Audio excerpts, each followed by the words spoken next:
Gloire au Seigneur. Alors ce matin, je vous propose une petite réflexion, une petite méditation sur l'insatisfaction qu'il peut y avoir au cours de notre vie.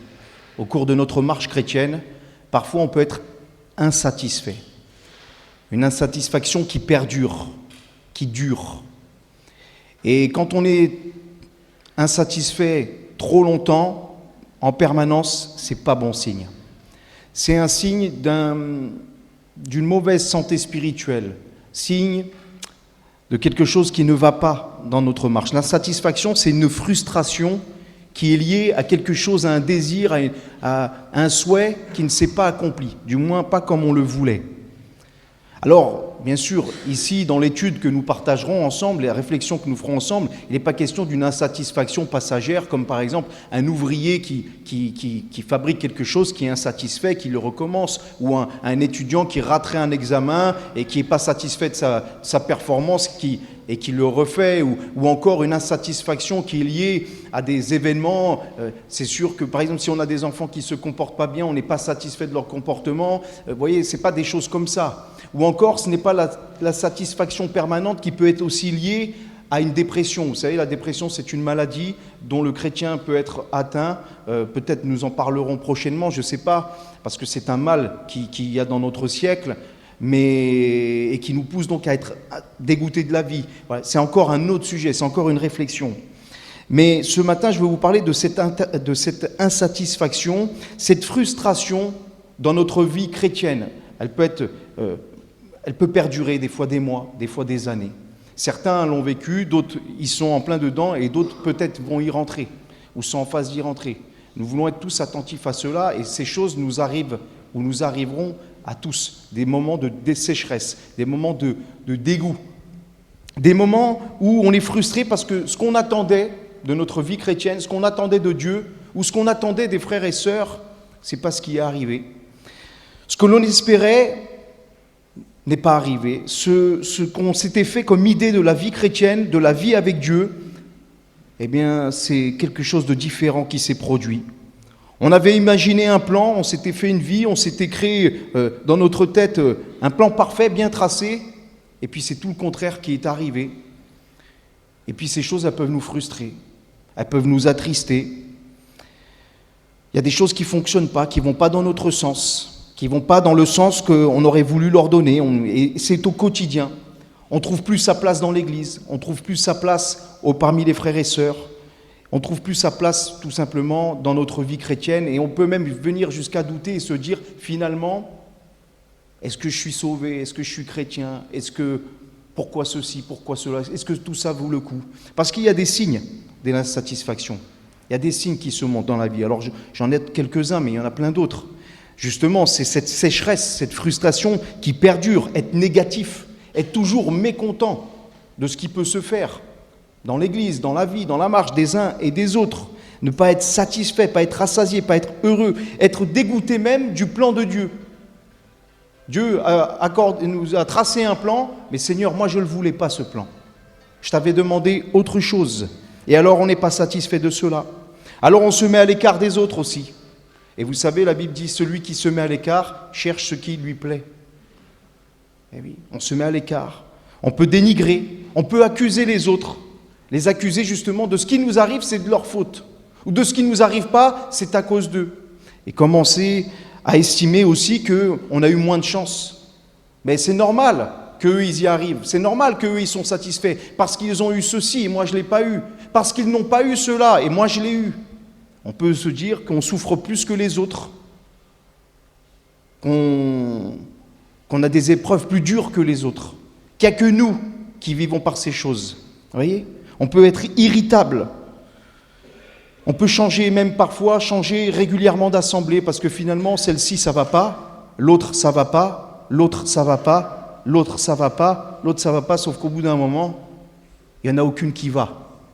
Et là, la question, il faut se poser, est-ce que ce n'est pas moi qui ne va pas?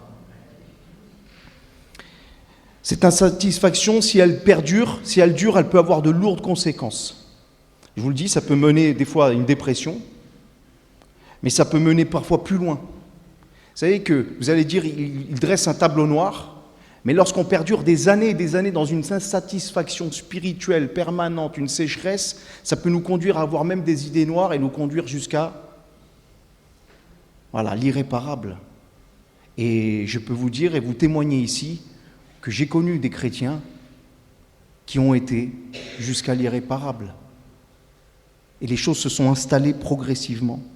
Parfois, c'est pas ça. Parfois, c'est abandonner la foi. Parfois, c'est abandonner, c'est la mort spirituelle. Parfois, encore, ça peut nous conduire, pour satisfaire des choses qu'on n'a pas reçues, nous conduire à des pratiques qui ne sont pas la gloire de Dieu. L'adultère, le divorce, le vol, la fraude, le mensonge, des addictions pour combler ce vide. Les addictions, souvent, sont là pour combler le vide. Ça peut être toutes sortes de drogues. Ça peut être l'alcool. Ça peut être tellement de choses. L'impudicité et tellement d'autres choses encore. Alors, que nous enseigne la parole de Dieu concernant cette insatisfaction permanente chez le chrétien? Quelles peuvent en être les causes?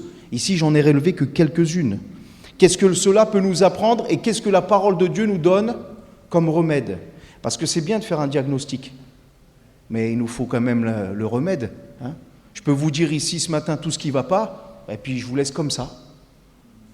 Mais non, le Seigneur va nous montrer des choses et il va nous dire comment y remédier, avec sa grâce. Alors la première des choses, on va lire un texte dans Matthieu, chapitre 11, versets 16 à 19. Matthieu 11, versets 16 à 19, c'est Jésus qui va donner cette petite parabole et qui dira « À qui comparerai-je cette génération ? Elle ressemble à des enfants assis dans des places publiques et qui, s'adressant à d'autres enfants, disent « Nous avons joué de la flûte et vous n'avez pas dansé. Nous avons chanté des complaintes et vous ne vous êtes pas lamentés. Car Jean est venu ne mangeant ni ne buvant et ils disent « Il a un démon. » Le Fils de l'homme est venu, mangeant et buvant, et ils disent « C'est un mangeur et un buveur, un ami des publicains et des gens de mauvaise vie. » Mais la sagesse a été justifiée par ses œuvres. Dans cette parabole, Jésus compare une partie du peuple à des enfants, des petits-enfants capricieux, qui jouent ensemble. Et puis il y a un groupe d'enfants qui propose un jeu où il faut danser, et l'autre groupe ne veut pas. Et puis il y a un autre groupe d'enfants qui propose un jeu où il faut pleurer, se lamenter, et ils ne veulent pas. Donc quand ils veulent danser, les autres ils veulent pleurer, et quand ils veulent pleurer, les autres ils veulent danser. Ils ne s'entendent pas ensemble.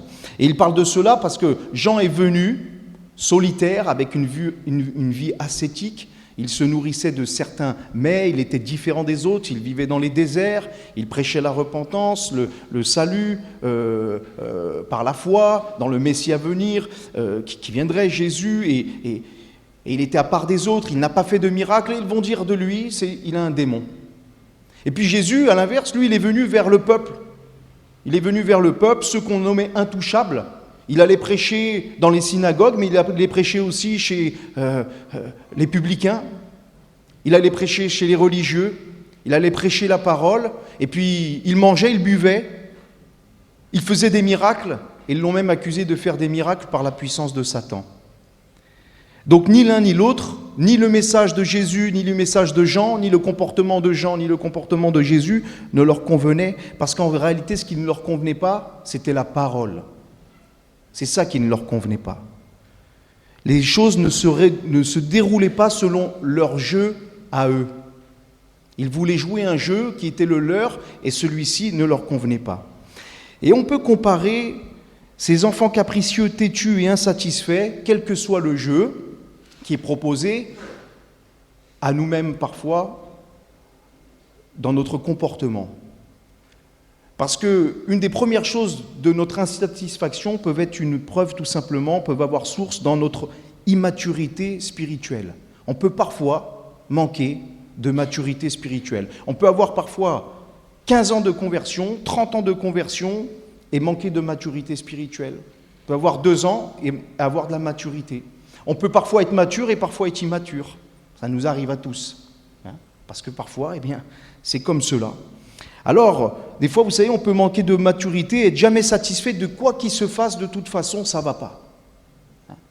Pour vous donner des exemples, par milliers, on pourrait se dire, ah, l'église, non, l'église, pas terrible cette église, elle est trop loin de chez moi. Elle est trop loin et c'est compliqué. Ou alors de dire des fois, elle est trop près, c'est étouffant, j'ai besoin d'air. Elle est trop grande, ça résonne. Elle est trop petite, on étouffe. Hein? Les murs, la couleur, c'est pas terrible. Les chaises, c'est pas confortable. Qui a choisi une chaise marron, une chaise beige ici? Vous auriez pu faire autre chose, hein, ça va pas. Oh, et puis les prédications, là là, c'est compliqué, il est compliqué lui. Alors que l'autre, il est simple, franchement, tout ce qu'il apporte, j'aurais pu le faire. Hein. Oh, puis lui, il est trop vieux. Lui, il est trop jeune, non? Vous trouvez pas? Oh, il est bien habillé, hein? Regardez, il a mis son beau costume et sa cravate, il fait le beau. Regardez, il met pas de costume, il met pas de cravate. Mais pour qui il se prend quand même? Il est sur la chair. Oui. Oh. Les chants, et puis les chants, vous avez vu les chants? Hein? Ils sont trop rythmés. Oh, ils sont mous, les chants, ici. Ils sont trop vieux, les chants. Ils sont trop récents. Oh, les frères et sœurs, ils ne sont pas accueillants. Ou alors, ils sont trop intrusifs. Hein? Oh, ils parlent beaucoup. Ils ne parlent jamais, ici. Ils sont expressifs. Oh, ils sont introvertis. Il manque toujours quelque chose, ça ne va jamais. C'était mieux avant. Et avant, c'était mieux qu'avant. Et demain, ça sera moins bien qu'avant. Parce que finalement, ça ne va jamais, ni dans le présent, ni dans le passé, ni dans le futur. Parce que les choses, elles ne se déroulent pas comme on veut, comme on aurait aimé, au moment où on veut. On ne veut pas jouer ce jeu-là. On veut jouer le jeu que nous, on va vouloir imposer. Bref, ça ne va jamais. Des fois, on peut voir, par manque d'immaturité, insatisfait tellement pour tout, même se disputer pour une place dans l'église, une chaise. Bon, moi, je l'ai déjà vu, hein. Des gens qui se disputent pour une chaise. C'est ma place. Et ici, c'est ma place. D'accord? Personne. Il y a mon nom inscrit en lettres d'or sur cette chaise. C'est la mienne. Ah oui, des fois ça. Et comme des enfants. Pasteur, vous savez ce qui s'est passé aujourd'hui? Non, dites-moi, qu'est-ce qui s'est passé? On m'a pris ma chaise. On vous a pris votre chaise. C'est grave. On vous a pas pris votre place dans le ciel, au moins? Non. Ah. Eh oui, vous savez, mais le manque de maturité peut faire qu'au bout d'un moment, comme rien ne va, eh bien, on critique tout. On critique les frères et sœurs. On critique le pasteur. Au lieu de prier pour le pasteur, on va le descendre. Au lieu de prier pour le frère et la sœur, on va le finir. Oui. Et puis on critique, parfois même on quitte l'assemblée, on dénigre tout. Et on change de religion. On était chrétien, on devient bouddhiste. Ouais, le bouddhiste, c'est ceux qui boudent tout le temps. On change. Maintenant, je boude comme un enfant. Oui. Eh oui. Pourquoi? Parce que parfois, on manque de maturité. Parfois même, c'est un problème de conversion. Parfois, il y en a qui ne sont jamais satisfaits parce qu'ils ne peuvent pas être matures, parce qu'ils ne sont pas convertis. Ça arrive aussi. Voilà.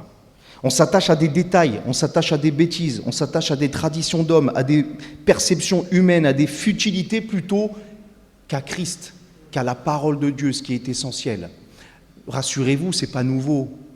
Ça a toujours existé dans les églises. 1 Corinthiens, chapitre 3, versets 1 à 4. C'est Paul qui dira aux Corinthiens, « Pour moi, frères, ce n'est pas comme à des hommes spirituels que j'ai pu vous parler, mais comme à des hommes charnels. » Alors, vous voyez, souvent, on croit à des hommes charnels, c'est des chrétiens qui vivraient dans le péché, la débauche, de la chair. C'est pas ça. Hein? Non, le chrétien est appelé à la sanctification, à marcher selon la parole de Dieu, bien sûr. Mais des hommes charnels, dans la Bible, ce sont des enfants en Christ, des bébés spirituels, des chrétiens qui sont encore immatures. Et ici, Paul dira... Je vous ai donné du lait, non de la nourriture solide, car vous ne pouviez pas la supporter, et vous ne pouvez même pas à présent, parce que vous êtes encore en charnel, vous êtes encore des enfants. En effet, puisqu'il y a parmi vous de la jalousie, des disputes, n'êtes-vous pas charnel? Ne marchez-vous pas selon l'homme? Quand l'un dit « moi je suis de Paul et moi d'Apollos », n'êtes-vous pas des hommes? Et ici à Corinthe, il s'attachait à des hommes. Un à Pierre, un à Apollos, un à Paul. Mais en fait, il fallait s'attacher à Christ, puisqu'il va donner la conclusion au verset 11, il dira... que c'est à Christ qu'il faut s'attacher, à la parole à lui. Vous voyez, des fois on peut être charnel, des fois on peut être immature, des fois on peut même être insatisfait et quitter une église parce que le pasteur qu'il y avait avant, je l'aimais bien. Le pasteur qui arrive maintenant, je ne l'aime pas trop. Alors je vais changer. Ah, lui, il est mieux quand même.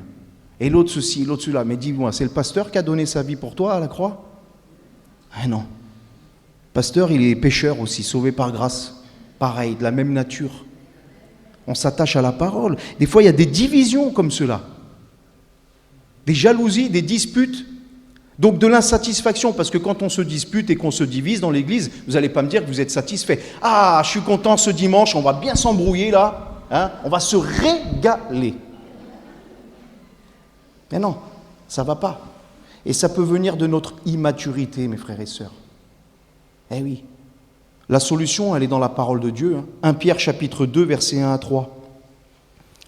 Rejetant donc toute malice et toute ruse, la dissimulation, l'envie et toute médisance, désirez comme des enfants nouveau-nés le lait spirituel et pur, afin que par lui vous croissiez pour le salut. Vous voyez, Paul, il va dire aux Corinthiens, vous en êtes au lait. Et puis Pierre, il va dire, désirez ce lait pur, spirituel et pur pour que vous grandissiez. Et on a besoin de cela. Au début, le petit bébé, il se nourrit de lait. Puis au fur et à mesure, des bouillies. Puis à un moment, on peut lui donner un peu de viande hachée, un peu de légumes, un peu de féculents. Hein, il grandit comme ça, il faut qu'il grandisse. Ben nous, c'est pareil. Au fur et à mesure, on a besoin de se nourrir de la parole de Dieu. On a besoin de se nourrir de la communion avec Christ. Il dira, si vous avez goûté que le Seigneur est bon. Si vous avez goûté que le Seigneur est bon, vous allez y retourner. Il faut le désirer. Quand un plat, il est bon, on dit, peux me resservir, s'il te plaît, hein? Eh bien, qu'il en soit ainsi pour la parole de Dieu. 1 Corinthiens chapitre 13, verset 11, Paul dira, lorsque j'étais enfant, je parlais comme un enfant, je pensais comme un enfant, je raisonnais comme un enfant. Lorsque je suis devenu un homme, j'ai fait disparaître ce qui était de l'enfant. Et dans notre comportement, dans notre insatisfaction, parfois, c'est juste de faire disparaître ce qui est de l'enfant, de l'immaturité, et de s'attacher à ce qui est essentiel, c'est-à-dire la parole de Dieu, de s'attacher à la parole. La deuxième raison, parfois, de notre insatisfaction, c'est lié un peu à la première, c'est l'égocentrisme. Sauf qu'à l'immaturité peut s'ajouter de l'orgueil. L'orgueil de croire que tout doit se faire dans l'Église ou dans notre vie chrétienne, tout doit être dirigé pour nous, doit se faire pour nous, doit être en fonction de nous. Vous connaissez ce texte dans les Écritures, dans Colossiens chapitre 1, versets 16 à 18. « Car en lui ont été créées, en Christ, ont été créées toutes les choses qui sont dans les cieux et sur la terre, les visibles, les invisibles, les trônes, dignités, dominations, autorités. Tout a été créé par lui et pour lui. Il est avant toute chose et toute chose subsiste en lui. Il est la tête du corps de l'Église. » Amen. Hein? Question de Jésus, là. Puis parfois, il y a des gens, des chrétiens, parfois, nous-mêmes, nous pouvons un peu détourner les versets. Vous savez, on les interprète. Des fois, on interprète mal. On va dire, tout a été créé par moi. Ici ou là-bas, c'est grâce à moi. Si ça tient, c'est moi. Et puis, tout doit être fait pour moi. Tout est dirigé vers moi. Je dois passer avant toute chose. Et si l'Église subsiste, c'est grâce à moi. Oh, vous savez, hein, des fois, on ne le dit pas, mais on le pense, on se dit quand même, si j'étais pas là, hein, il ferait comment? Il n'y a personne qui est indispensable. Le seul qui est indispensable, ici dans ce lieu, parmi nous tous, c'est Jésus. Et oui. Et des fois, on pourrait croire cela. Hein?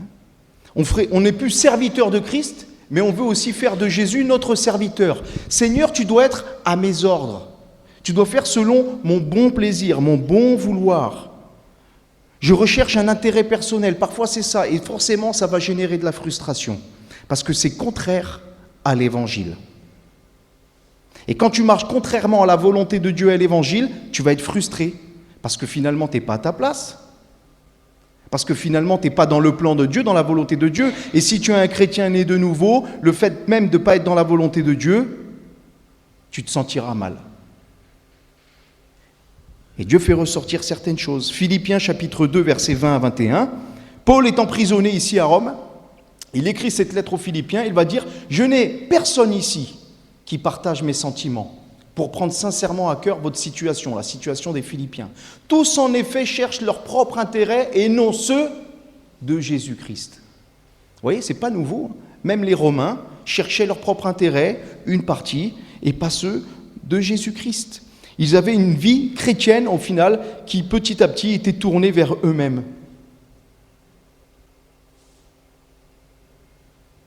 Ils recherchaient uniquement leurs intérêts. Et donc, ils vont relayer les intérêts de Jésus, les intérêts du royaume de Dieu, à la 2e, la 3e, la 4e place. C'est plus Jésus, je ne fais plus mon planning en fonction de ton planning, mais tu vas faire ton planning en fonction du mien maintenant. Ah, c'est peut-être pas dit comme ça, mais parfois c'est vécu comme ça. C'est toi qui t'adaptes, Seigneur. Mais l'évangile, il n'est pas égocentrique, pas tourné vers son ego, vers soi. L'évangile, il est christocentrique. Ça veut dire que lorsqu'on prêche la parole, elle doit être tournée vers Jésus. Lorsqu'on sert dans l'église, ça doit être pour la gloire de Jésus. Pas pour une gloire personnelle, une reconnaissance personnelle. Parfois, on voudrait servir pour qu'on nous applaudisse. Ou pour qu'on nous dise « Bravo, c'est super ce que tu fais. Il est incroyable. Il est incroyable, ce frère. » Eh oui, mais ça peut vite basculer, vous voyez ? Que ce soit les choses tournées vers nous-mêmes. Non, c'est christocentrique l'évangile. Et ça, c'est important. Et la solution, lorsqu'on fait preuve un peu d'orgueil comme ça, puisqu'on a tous quelques racines d'orgueil en nous-mêmes, alors si vous n'en avez pas, merci Seigneur, mais moi j'en ai. Et je dois les déraciner aussi de temps en temps, vous voyez ? Je dois passer du désherbant avec la parole de Dieu. Philippiens chapitre 2, versets 3 à 4, Paul dira « Ne faites rien par esprit de parti ou par vaine gloire, mais que l'humilité vous fasse regarder les autres comme étant au-dessus de vous-même. Que chacun de vous, au lieu de considérer ses propres intérêts, considère aussi ceux des autres. » Ça veut dire que quand je sers le Seigneur, quand je marche avec le Seigneur, je ne regarde pas qu'il n'y a pas que moi qui existe. Je ne suis pas qu'au centre des attentions. Il n'y a pas que moi qu'on doit visiter. Il n'y a pas que pour moi qu'on doit prier. Il n'y a pas que moi qu'on doit regarder. Il n'y a pas que moi qu'on doit comprendre. Il n'y a pas qu'avec moi qu'on doit avoir de la patience. Il n'y a pas qu'avec moi qu'on doit avoir de l'amour. Il n'y a pas qu'avec moi qu'on doit avoir de la compréhension. Je dois en avoir avec les autres. Et bien souvent, on nous accuse des choses, ou on accuse les autres des choses dont on est nous-mêmes responsables. Manque d'amour. Ouais, mais quel amour tu manifestes ? Ah oui, quel amour tu peux manifester parfois.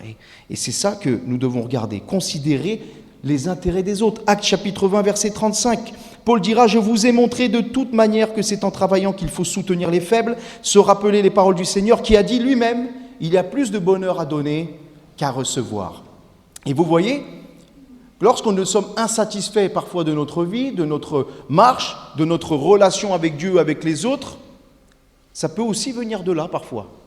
Et finalement, le remède, c'est de se donner. On a chanté tout à l'heure « Je te donne mon cœur ». J'aime beaucoup ce chant. Mais à chaque fois que je le chante, je me dis « Seigneur, je te donne mon cœur, il m'appartient plus, ce que j'ai de meilleur, tout est pour toi ou me vient de toi. » Et parfois, je te donne mon cœur. Je te donne un morceau, une veine de mon cœur, Seigneur. Il m'appartient encore. Ce que j'ai de meilleur, Seigneur, je le garde. Eh oui. On dit toujours, réalisons les chants que nous chantons, vivons les chants que nous chantons, soyons des adorateurs en esprit, en vérité. On les connaît, ces paroles, cette rhétorique, cette rengaine, on la connaît tous. Mais à vivre, parfois, c'est difficile. Pourquoi ? Parce que quand tu dis « tout est pour moi, Jésus », c'est égocentrique. Ah non, c'est pas tout est pour moi les paroles, c'est tout est pour toi. Pardon, j'ai fait une erreur. Eh oui. Une autre raison qui peut faire que nous soyons insatisfaits, c'est que nous avons cherché la satisfaction dans notre marche avec Dieu selon le modèle terrestre. Ah, ça aussi. On peut être frustré, déçu, insatisfait, parce que, en fait, ce qu'on aspire, on ne l'aspire pas selon le modèle biblique. On aspire selon le modèle de ce monde. C'est ce que va dire Jacques. Jacques chapitre 4, versets 3 et 4, il va dire, vous demandez et vous ne recevez pas, parce que vous demandez mal. Dans quel but? Pourquoi vous demandez mal? Dans le but de satisfaire vos passions. Adultères que vous êtes, ne savez-vous pas que l'amour du monde est inimitié contre Dieu? Celui donc qui veut être ami du monde se rend ennemi de Dieu. Et des fois, on demande des choses à Dieu, on les a pas, on est frustré, on pleurniche, on râle, on boude, on n'est pas content, on est dégoûté de la vie, mais c'est normal parce que ce que tu as demandé à Dieu, c'était pas selon sa volonté. Ou tu as demandé quelque chose simplement pour satisfaire tes passions, tes désirs, ta propre vie, ta satisfaction personnelle. Vous savez, Jésus, un jour, il dira ceci, « Si, méchant comme vous l'êtes, vous savez donner de bonnes choses à votre enfant, est-ce que Dieu ne vous donnera-t-il pas le Saint-Esprit? Si vous lui demandez un œuf, vous donnera-t-il un scorpion? Si vous lui demandez une pierre, du pain, vous donnera-t-il une pierre ?» Et bien sûr, nous comprenons que non. Mais parfois, nous, quand on demande des choses à Dieu, on croit qu'on lui demande un œuf, mais on est en train de lui demander un scorpion. Et Dieu ne nous le donnera pas. On croit qu'on lui demande du pain, mais on est en train de lui demander une pierre. On va se casser les dents. Et Dieu ne nous donnera pas.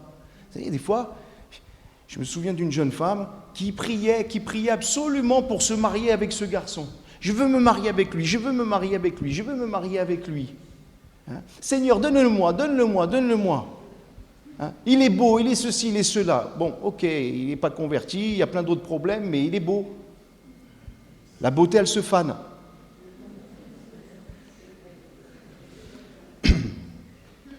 À part pour quelques-uns qui restent beaux. Voilà. Mais tout ça pour dire que parfois on s'attache à des choses, on demande ça, le Seigneur ne va pas donner. Et là, Seigneur, je ne comprends pas. Alors parfois, on ne va pas dans la volonté de Dieu, on commet des erreurs et c'est la cata.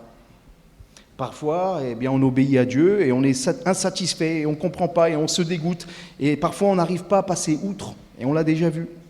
Ça peut être cela, plein d'autres choses. C'est pour ça que, vous savez, la prédication de l'Évangile, parce que ça prend du terrain en France, hein, vous savez, cette parole de foi qui vous annonce des choses merveilleuses.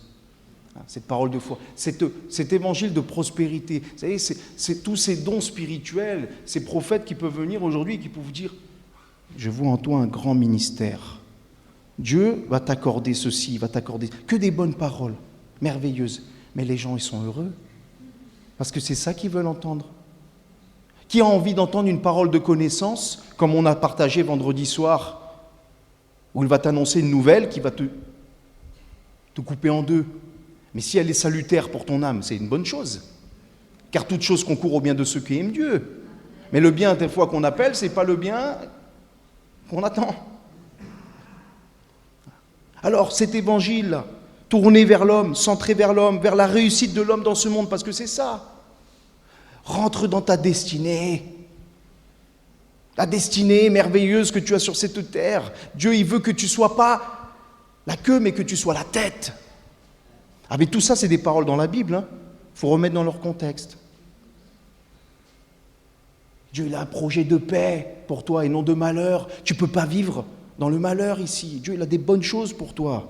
Et Dieu, il a des bonnes choses, c'est vrai. Amen, bien sûr. Développe ton potentiel. Des fois, on a des prédications. Aujourd'hui, c'est du coaching. Excusez-moi, c'est du coaching. On a même des coachs maintenant. Ça ne s'appelle plus des pasteurs, ça s'appelle des coachs. Ne m'appelez pas coach. Hein. Ça va, coach? Appelez-moi Rui, c'est bien. C'est mon prénom. Celui que mes parents m'ont donné. Il faut conquérir. Alors tout ça, c'est beau, oui. Dieu va te donner ceci, va te donner cela.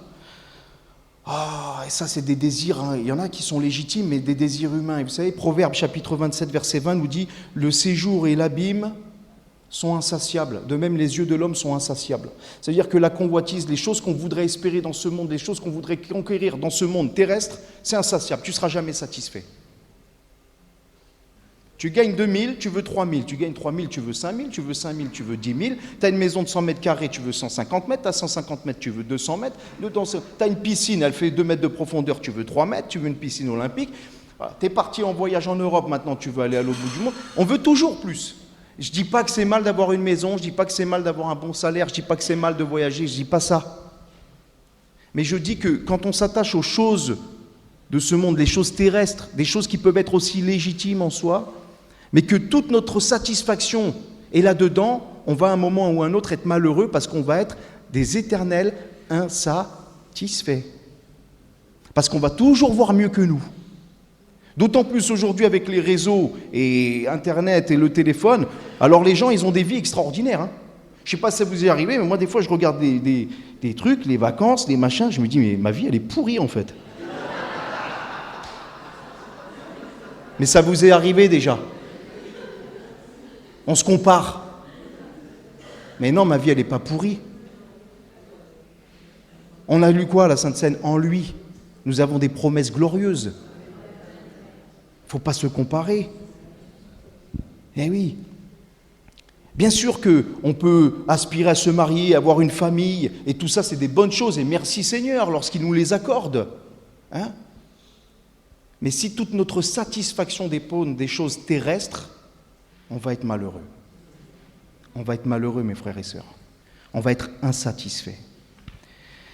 Le problème, c'est que certains servent le Seigneur et marchent à l'église en pensant qu'en récompense, Dieu leur accordera ceci ou cela. Seigneur, quand même, je te sers depuis tant d'années. Je fais ceci depuis tant d'années. Et tu ne me l'accordes pas, et tu lui as donné à lui. Et pourquoi lui et pas moi? Et pourquoi elle et pas moi? Hein? Alors on commence à être dégoûté. Mais lorsque le Seigneur t'a appelé, mon frère, ma sœur, il ne t'a pas promis une belle maison, hein. Il ne t'a pas promis une belle voiture, il ne t'a pas promis un beau mariage, il ne t'a pas promis un tapis rouge. Le Seigneur, il ne t'a pas promis tout ça, mais il t'a fait une belle promesse. Le Seigneur, dans 1 Jean chapitre 2, verset 25, la promesse qu'il nous a faite, c'est la vie éternelle. C'est ça la promesse qui compte. Et malheureusement, trop sont venus au Seigneur pour des motifs qui n'étaient pas purs, attendent quelque chose de Dieu qu'il ne leur a pas promis. Et alors ils sont dégoûtés parce que finalement, ils se sont calqués au modèle terrestre et ne l'ont pas reçu. Ils servent le Seigneur depuis tant d'années, ils ont demandé la guérison, ils n'ont pas été guéris. Mais le Seigneur, il a promis qu'il te guérirait. Mais il a promis qu'il te guérirait dans l'éternité surtout, qu'il guérirait ton cœur, qu'il guérirait ton corps, qu'il te donnerait un corps incorruptible. Et il n'y a pas si longtemps, il y a quelques mois de ça, on avait parlé de la guérison divine. Attention, nous croyons en la guérison divine, mais nous voulons être équilibrés, nous basant sur le modèle de la parole. Tout le monde ne sera pas guéri. Et je sais que ça fait sensation aujourd'hui parce que maintenant, tout le monde déclare la guérison, tout le monde proclame la guérison, tout le monde dit la guérison maintenant, que ta jambe elle pousse, lève-toi de ton siège roulant, fais ceci, fais cela, plein de bouches. Il n'y a rien du tout parce que c'est du vent, bien souvent. Des fois, ce n'est pas du vent, ça arrive. Mais bien souvent, c'est du spectacle, aujourd'hui. Et les gens, ils ne sont pas guéris des fois. Alors ils sont dégoûtés parce qu'on leur a vendu quelque chose qui n'était pas. Si Dieu donne une parole et dit « va dire à ce paralytique, lève-toi et marche », c'est une chose. Ça s'appelle avoir reçu un don de foi, et là tu peux l'amener. Ou avoir une opération de miracle. C'est autre chose, c'est un autre sujet. Mais ce n'est pas parce qu'on va dire des belles paroles, vous voyez. Et ça, c'est attrayant, parce que les gens, c'est des choses qu'ils espèrent. Et comme ils ne le reçoivent pas, parce que parfois Dieu ne l'a pas promis de cette façon, eh bien ils sont tristes. La satisfaction que nous devons avoir, c'est en Jésus. Tout est tourné vers Jésus, ce matin, comme les autres jours.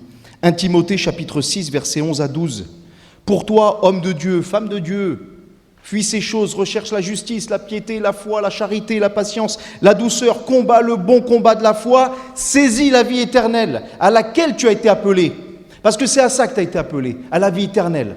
Pas à la vie ici terrestre. Tu vas partir dans la poussière, à moins que le Seigneur ne revienne. Tu as été appelé à la vie éternelle, pour laquelle tu as fait une belle confession de foi, en présence d'un grand nombre de témoins. Tu te souviens, quand tu es passé par les eaux du baptême, certains d'entre vous, ils se sont baptisés ici, d'autres se sont baptisés ailleurs, peu importe. Mais quand tu t'es fait baptiser, tu te souviens de ce que tu avais dit ? Es-tu prêt à servir le Seigneur, à le suivre dans les bons comme dans les mauvais jours ? Amen, je le veux. Crois-tu que le Seigneur Jésus est ton Seigneur et ton Sauveur, qu'il a donné sa vie pour toi ? Oui, je le crois, et je ne sais pas ce que vous avez dit ce jour-là. Mais vous avez confessé devant un grand nombre de témoins, les frères et sœurs qui étaient dans l'église, les inconvertis, les puissances des ténèbres et devant Dieu et le royaume céleste, que vous apparteniez à Jésus. N'oubliez pas cette confession de foi que vous lui avez faite. N'oubliez pas la promesse de la vie éternelle que Jésus vous a faite. Parce que c'est la seule promesse qui est valable ici.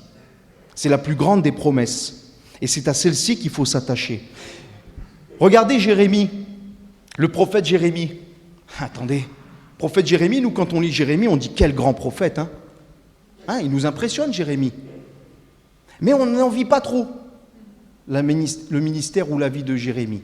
On aime bien le lire, au chaud dans notre canapé. Ah, elle est belle cette histoire. Mais vivre Jérémie, prédicateur malgré lui, dès sa jeunesse, pour obéir à Dieu.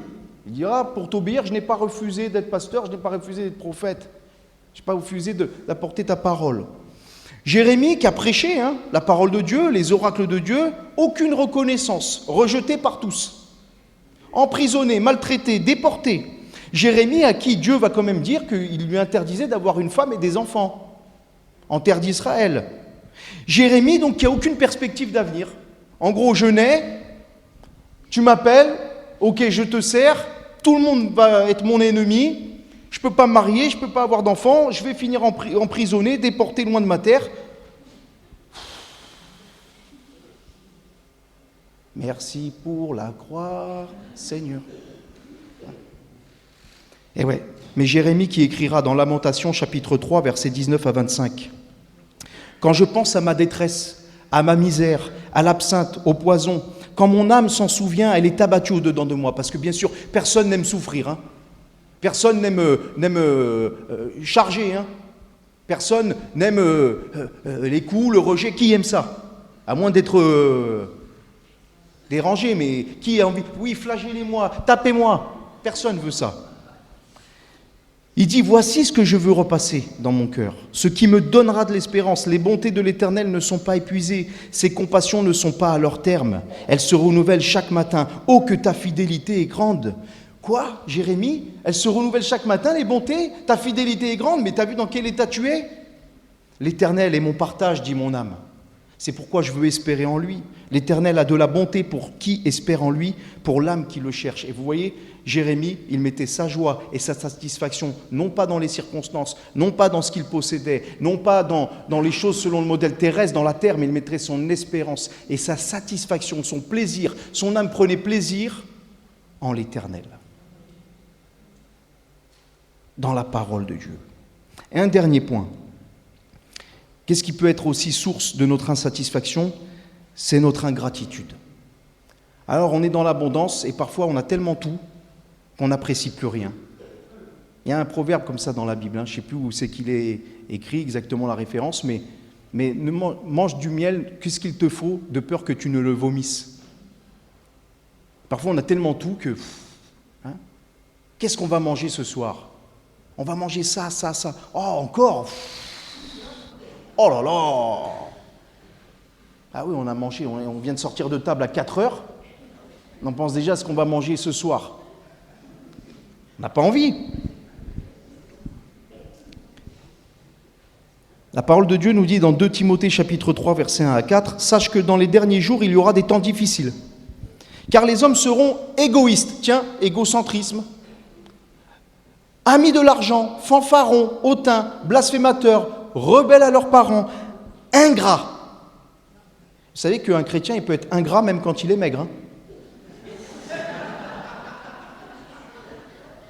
Ingrat. Ingratitude. Irréligieux, insensibles, déloyaux, calomniateurs, intempérants, cruels, ennemis des gens de bien, traîtres, emportés, enflés d'orgueil, aimant le plaisir plus que Dieu. Donc c'est des gens qui aiment bien Dieu, mais préfèrent leur plaisir, préfèrent d'abord leur satisfaction personnelle, ayant l'apparence de la piété, mais en reniant ce qui en fait la force. Éloigne-toi de ces hommes-là. Alors on dit Amen, oui, éloigne-toi de ces hommes-là, mais veille à ce que ce ne soit pas toi, cet homme-là. Que je veille à ce que ça ne soit pas moi, cet homme-là. Et que les autres s'éloignent de moi à cause de ça. Parce qu'on a vite fait de scanner les autres. On a vite fait d'analyser les autres. Puis nous, moins bien. Alors Seigneur, fasse que que je ne sois pas ingrat, fasse que je ne sois pas rebelle, fasse que je ne sois pas égoïste. L'ingratitude, c'est quoi? C'est son manque de reconnaissance vis-à-vis de quelqu'un ou de quelque chose. Ingrat. Et ça peut venir de cela, l'insatisfaction, parce qu'on a de l'ingratitude à l'égard de Dieu, même parfois à l'égard de nos frères et sœurs, qui nous ont fait du bien, on l'a vite oublié. Ceux qui ont fait quelque chose, on oublie à l'égard de Dieu. On se focalise plus sur ce que Dieu ne donne pas, plutôt que sur ce que Dieu donne. On fixe plus le regard sur le négatif que sur le positif. Et la parole de Dieu nous dit que dans les derniers temps, il y aura beaucoup d'ingrats. Et je ne sais pas vous, mais moi je crois que nous sommes dans les derniers temps. Du reste, la parole de Dieu dit qu'à partir de la Pentecôte, nous sommes déjà dans les derniers temps. Vous voyez ? Quand Pierre dit qu'ils sont dans les temps derniers, à la Pentecôte déjà, lorsque le Seigneur est monté, qu'il est glorifié, qu'il a envoyé son esprit, depuis la Pentecôte, nous sommes déjà rentrés dans les temps de la fin, selon la Bible. Donc nous sommes dans les derniers temps. Mais là, on s'approche de plus en plus du retour du Seigneur. David dira dans 1 Chronique chapitre 29 verset 14, lorsqu'il consacrera son fils, il dira de ceci: « Qui suis-je et qui est mon peuple pour que nous puissions te faire volontairement ces offrandes ? Tout vient de toi et nous recevons de ta main ce que nous t'offrons. Et considérons que tout ce que nous avons nous vient de Dieu. » Tu respires ce matin ? Merci Seigneur. Tu as pu venir ? Merci Seigneur. Tu n'as pas eu de problème, trop, pas trop. Du moins, tu t'en es bien tiré cette semaine. Merci Seigneur. Tu manges à ta faim. Merci Seigneur. Tu as un toit sur la tête, même s'il est petit. Merci Seigneur. Tu as un mari, même s'il est lourd parfois. Remercie le Seigneur. Tu as une femme qui... Merci Seigneur. Merci Seigneur. Tu as des enfants, un peu casse-pieds, mais merci Seigneur. Vous voyez, on a toutes les raisons de remercier le Seigneur. Tout nous vient de lui. Tu as un pasteur incroyable. Merci Seigneur. On a toutes les raisons de remercier le Seigneur. Dans la Bible, il y a tout un tas de sujets de grâce. Quand Jésus va partager le dernier repas avec les disciples, lors de la Pâque, il va dire, après avoir rendu grâce, il va rendre grâce pour ce repas. Vous voyez, on peut rendre grâce pour la table qui a été dressée, pour le salut de nos âmes. Lorsque Jésus va ressusciter Lazare, il va lever les yeux vers le ciel et il va dire « Père, je te rends grâce de ce que tu m'as exaucé. Rends grâce à Dieu pour l'exaucement des prières. » Oh, on prie le Seigneur et puis le jour où il nous exauce, c'est normal. Voilà, c'est bon, j'ai été exaucé. N'oublie pas de dire Seigneur, merci. Paul, quand il sera emprisonné à Rome, il sera découragé, il va voir les frères qui vont venir et il va rendre grâce au Seigneur et il va reprendre courage. Rends grâce aux frères et sœurs dans l'église que tu as, la famille de Dieu. Même si tout le monde n'est pas parfait, personne n'est parfait. Même si des fois un tel il est un peu lourd et l'autre un peu lourde, ou si des fois c'est moi qui suis lourd, rends grâce à Dieu. Tu as une famille, des gens qui te comprennent. Ah, qu'il est doux pour des frères de demeurer ensemble, avec des frères et des sœurs imparfaits comme nous le sommes. Rends grâce à Dieu lorsque le Seigneur t'accorde tout un tas de bénédictions, parce que les plus grandes bénédictions, elles sont spirituelles. Nous les avons lues ensemble tout à l'heure. Rendre grâce à Dieu, une fois Paul dira aux Corinthiens, je rends grâce à Dieu de ce que je n'ai baptisé aucun de vous, si ce n'est Gaius et un autre. Et ça lui a évité des problèmes. Vous savez, des fois, il faut rendre grâce à Dieu qui nous a sortis de sacrés problèmes. On ne l'a pas vu venir, mais après on se dit, ouh là là, si j'avais été là-dedans, merci Seigneur, tu m'as gardé. Rends grâce à Dieu. Paul disait, je rends grâce à Dieu de ce que je parle en langue, plus que vous tous. Rends grâce à Dieu pour les dons spirituels. Rends grâce à Dieu pour la vie spirituelle qu'il t'accorde. Rends grâce au Père de t'avoir rendu capable d'avoir part à l'héritage dans la sainte lumière. Vous savez que dans le ciel, on voit ça dans l'Apocalypse, les êtres célestes rendent grâce à Dieu. Eh oui, c'est beau tout ça. Le fait même de remercier Dieu va te faire oublier ta misère. Le fait même de remercier Dieu va bénir ton âme. Elle va te remplir. Connaissez ce chant, compte les bienfaits de Dieu, mets-les tous devant tes yeux. Tu verras en adorant combien le nombre en est grand. Voilà. Et des fois, c'est ça. Il y avait une petite histoire comme ça. Au lieu de regarder ce que l'autre a, et que je n'ai pas, et d'être comme ça, dans la gratitude, rends grâce pour ce que tu as. Il y avait cette petite histoire d'un piéton. Il marche, et puis il voit un gars en vélo, et il fait « J'aimerais bien avoir son vélo pour aller au travail ». Et le gars en vélo, lui, il pédale, il est en train de suer, et il voit un gars en voiture, avec une petite voiture, une petite Peugeot, une Renault, comme vous voulez. Et il dit, j'aurais bien voulu l'avoir, cette Peugeot. Puis le gars en Peugeot, il est là, et il voit un gars qui a une Mercedes. Et il dit, j'aurais bien voulu l'avoir, cette Mercedes. Le gars en Mercedes, lui, il est au feu rouge, et il regarde un gars qui est dans un appartement de luxe, là-haut, vue sur la mer, et il dit, regarde-le-moi celui-là. Si je pouvais avoir cet appartement-là. Puis le gars qui est à l'appartement au-dessus de la mer, comme ça, qui prend son café, vue sur la mer, il est handicapé. Il est en fauteuil roulant. Et lui, il regarde le piéton, il lui dit, j'aimerais bien avoir ses jambes. Remercie Dieu pour ce que tu as, et pas pour ce que tu n'as pas. Vous savez, être rempli de l'esprit, il y a des règles. Comment on peut être rempli de l'esprit ? Éphésiens chapitre 5, versets 18 à 20. Ne vous enivrez pas de vin, c'est de la débauche. C'est-à-dire, ne vous enivrez pas, c'est pas que le vin, c'est tout ce qui peut prendre la place de l'esprit. Prend trop de place. Tout ce qui peut nous asservir. Soyez au contraire remplis de l'esprit. Entretenez-vous par des psaumes. Comment est-ce que je peux être rempli de l'esprit ? En lisant la parole de Dieu. Chantant et célébrons de tout votre cœur les louanges du Seigneur, en chantant des cantiques. Tu as remarqué parfois, quand ça ne va pas, tu mets un cantique et tu loues le Seigneur, tu as vu que ça va mieux ? Ça vous est arrivé à vous aussi ? C'est normal, c'est spirituel. Chantant et célébrant donc de tout votre cœur les louanges du Seigneur, rendez continuellement grâce à Dieu pour toutes choses, à Dieu le Père au nom du Seigneur Jésus-Christ. Tu veux être rempli de l'Esprit, remercie le Seigneur. Merci pour le souffle de vie ce matin. Merci pour mon épouse. Merci pour mon époux. Merci pour ma famille. Merci pour mon travail. Merci pour l'Église. Merci pour la santé. Merci Seigneur, parce que même dans la maladie, tu m'accordes la force pour aller jusqu'au bout. Merci pour ta parole. Merci, merci Seigneur. J'ai toutes les raisons de te remercier. Parce que ma satisfaction, elle est en toi. Amen. Alors, vous allez dire, comment il peut dire toutes ces choses ? Il nous montre du doigt. Non, je ne montre personne. Si je peux partager ces choses, c'est par expérience. Parce que moi-même, j'ai été ingrat. Je peux l'être et je pourrais l'être. Immature. Et aussi,